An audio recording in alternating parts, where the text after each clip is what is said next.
Hello guys, today I'm gonna show you how you can fix the charging issues in the IROBOT Roomba 405 Plus.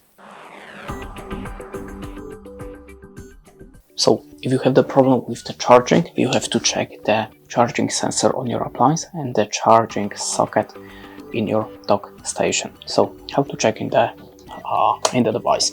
We have to just find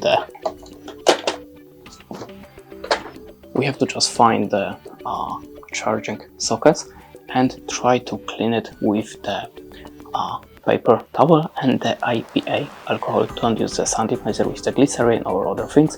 Just try to clean these sensors, and if you're putting it to the dock station and it's still not charging, you have to clean also the